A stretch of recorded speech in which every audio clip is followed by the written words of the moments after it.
Vacancy आई है national rural development and recreation mission में। ये मिनिस्ट्री ऑफ रूरल डेवलपमेंट के अंदर आता है, ठीक है। और यहाँ पे जो वैकेंसी आई हुई है वो टोटल 13,000 से भी ज़्यादा वैकेंसीज आई हुई हैं और 2 स्टेट के लिए आई हुई हैं। पहला स्टेट है आंध्र प्रदेश एंड दूसरा जो स्टेट है वो है तेलंगाना, ठीक है। डिटेल में डिस्कस करेंगे दोनों नोटिफिकेशन को। वीडियो स्टार्ट करने से पहले अगर आप चैनल पर नए हैं, चैनल को सब्सक्राइब कीजिए और बेल आइकन प्रेस करना मत भूलिएगा, ठीक है। ये एडवर्टाइजमेंट अगर आप डाउनलोड करना चाहते हैं तो हमारे टेलीग्राम चैनल से डाउनलोड कर सकते हैं, मैंने ऑलरेडी शेयर कर दिया है। तो ये वीडियो को स्टार्ट करते हैं। नाम क्या है, पहले नाम बता देता हूँ, national rural development and recreation mission, ठीक है।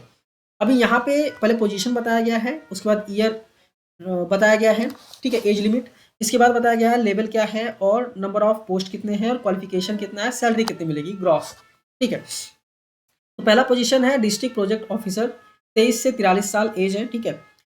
टोटल 93 पोस्ट है, पोस्ट ग्रेजुएशन डिग्री और कम से कम 1 साल का एक्सपीरियंस चाहिए, ठीक है। 36, आप एक बार सैलरी देख लीजिएगा, ठीक है, सैलरी सब में नहीं बता रहा हूँ मैं, 36,760, ठीक है। नेक्स्ट है अकाउंट ऑफिसर, 22 से 43 साल, 140 पोस्ट, पोस्ट ग्रेजुएशन डिग्री है, ठीक है, और मिनिमम 2 साल का एक्सपीरियंस रिक्वायर्ड है।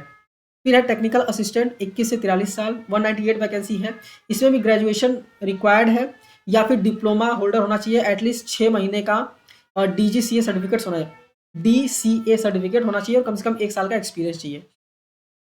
फिर है डेटा मैनेजर, 21 से 43 साल, 383 वैकेंसी है, इसमें ग्रेजुएशन डिग्री रिक्वायर्ड है, प्रोफिशिएंसी इन कंप्यूटर टाइपिंग होना चाहिए, रिपोर्ट जनरेशन, डेटा एंट्री, कम से कम 1 साल का एक्सपीरियंस रिक्वायर्ड है।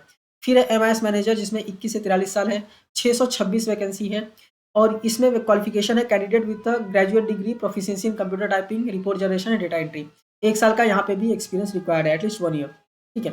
फिर MIS असिस्टेंट, इसमें 18 से 43 साल है और 930 वैकेंसी है, candidate with graduation degree, proficiency in computer typing and report generation, data entry, 1 साल का एक्सपीरियंस रिक्वायर्ड है। फिर है मल्टीटास्किंग ऑफिशियल, 18 से 43 साल का एज है, ठीक है, और टोटल 862 वैकेंसी है।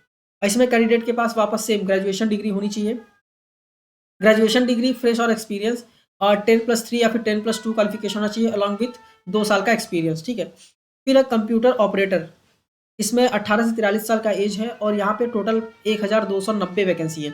कैंडिडेट के पास 10+3 या फिर 10+2 और HS का क्वालिफिकेशन होना चाहिए, कम से कम 6 महीने का डिप्लोमा होना चाहिए, कंप्यूटर एप्लीकेशंस आर एलिजिबल, ठीक है। फिर है फील्ड कोऑर्डिनेटर, इसमें 18 से 43 साल है और 1256 वैकेंसी है, ठीक है।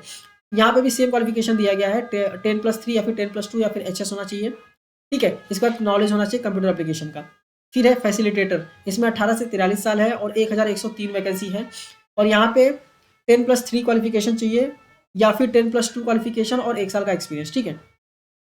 एप्लीकेशन फीस की बात करें, general OBC MOBC candidate 399 rupees, SC ST 299 rupees और BPL कैंडिडेट्स के लिए 299 रुपीज़ है, ठीक है।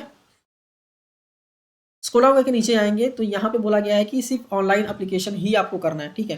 ये जो वेबसाइट है nrdm.com, इसमें जाके आपको ऑनलाइन एप्लीकेशन करना है, क्या क्या डिटेल्स अपलोड करने प्रॉपर्ली हमें बता दिया गया है, ठीक है। और एप्लीकेशन स्टार्ट हो गया है 5 फरवरी 2025 से और लास्ट डेट है अप्लाई करने का 24 फरवरी 2025, ठीक है। सिलेक्शन प्रोसेस की बात करें तो पहले बेसिकली क्या होगा, आपका शॉर्ट लिस्टिंग होगा आपके एप्लीकेशन के बेसिस पे, उसके बाद आपको बुलाया जाएगा इंटरव्यू के लिए या फिर एग्जाम देने के लिए। एग्जाम में basically general English, general knowledge, quantitative aptitude return होगा 150, नॉलेज ऑफ कंप्यूटर थियरी होगा रिटर्न 50, फिर कंप्यूटर प्रोफिशिएंसी टेस्ट प्रैक्टिकल होगा 50 मार्क्स के लिए, ठीक है।